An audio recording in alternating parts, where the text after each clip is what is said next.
Welcome to Sakhi Soul Stories, where every tale is a whisper of the soul, every word an offering, and every story a mirror of the divine within us. Today, we embark on a journey through Bhakti, the path of devotion, and discover what we should truly ask from God, and what it means for a woman to live in her deepest success. There was once a woman who sat beneath a neem tree at dusk. The evening air was heavy with the scent of jasmine, and her eyes were moist with unspoken longing. All her life she had prayed for marks in exams, for a good husband, for children, for security, for comfort. Some prayers were answered, others dissolved into silence. But on that quiet evening, she did not make a list of requests. Instead, a question stirred inside her heart. What should I truly ask God for? And what does it mean to be a successful woman? She sat still. There was no booming voice from the sky, no figure descending to answer her. Instead, from the silence of her own being, an answer began to bloom like a lotus opening slowly at dawn. It was her own inner wisdom speaking, yet it felt vast, eternal, and deeply sacred. Ask not for things that fade, my child, the inner voice whispered. Ask for what makes you eternal. Ask for clarity, so you may see truth from illusion. Ask for strength, so you may walk your path without fear. Ask for compassion, so your words may heal instead of wound. Ask for wisdom, so your choices may uplift not only yourself, but others as well. Ask for love that is loyal and steady. And above all, ask to rest in the fullness of your own soul. In that moment, she understood. God was not a figure outside her, but the wisdom awakening within her. Success was not something to be measured in another's eyes, not in society's praise, not in family's approval. Success was the inner flowering of dignity, loyalty, compassion, and truth. Success was when her life itself became a prayer. From then on, her devotion transformed. She no longer went to God like a beggar with a bowl. She went like a daughter, like a lover, like a friend.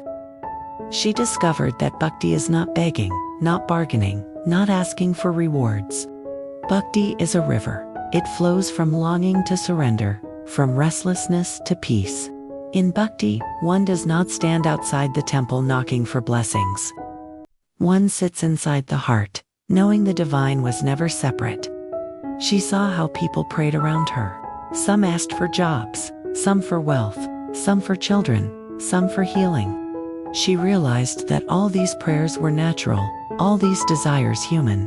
But she chose to ask for something deeper, for clarity of mind, for strength of heart, for compassion in speech, for wisdom in action, and for union with her own divine essence. Her life began to change in small, almost invisible ways. When she cooked in the kitchen, she stirred the food while softly chanting a mantra, offering every dish in her heart. When she worked at her desk, she told herself, "This too is Siva." When someone insulted her, she whispered inside, "This is also a test.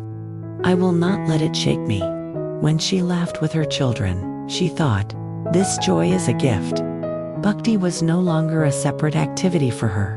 It became the fragrance in everything she did. She began to see that to be a successful woman was not about titles or labels. It was not being known as manager or professor, or even as wife or mother. These roles mattered, but they did not define the whole truth. Success was when a woman stood rooted in her own worth, unshaken by opinions. When she balanced gentleness with strength, like a lotus that is soft above the water, but firmly anchored beneath. When she valued loyalty and fidelity as jewels, refusing to glorify betrayal. When she transformed pain into prayer, silence into strength, and wounds into wisdom. Success was living aligned with her own truth. To strengthen her heart, she remembered the women who had walked before her on the path of devotion. She thought of Andal, who married her God in spirit, showing that devotion is the highest love. She thought of Mirabai, who sang her truth even when poisoned by those who feared her freedom. She thought of Anasuya, whose purity humbled even the Trimurti. She thought of Savitribai Phule, who worshipped God through the education of girls, breaking barriers with courage. These women whispered to her across centuries, "Your strength is your devotion. Your success is your faithfulness. Your crown is your dignity." She realized that prayer itself has stages. At first, we ask for survival, food, shelter, safety. Then, we ask for desires, comfort, wealth, recognition. Later, we pray for healing, forgiveness, peace, strength. Beyond that, we pray for wisdom, guidance, truth, clarity. And finally, the purest prayer arises. Give me nothing but you. Give me only my own soul, resting in its fullness. Each stage is natural.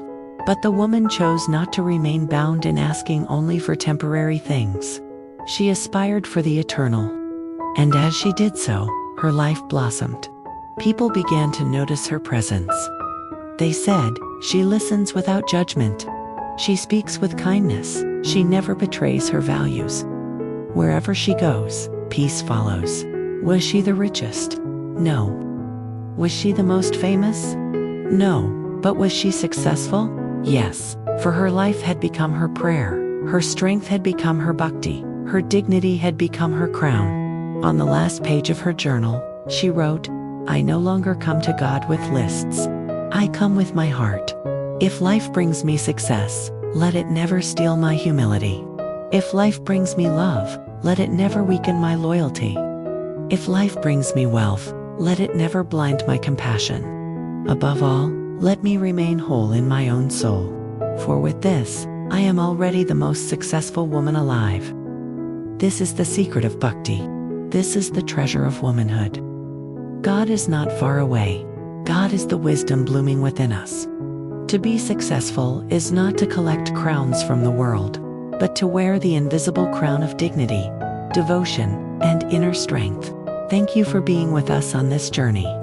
This is Sakhi Soul Stories, where the whispers of Devi within remind us that every woman carries a temple in her heart, and every act of devotion makes her victorious. Until we meet again, stay devoted, stay radiant, and stay true to your soul.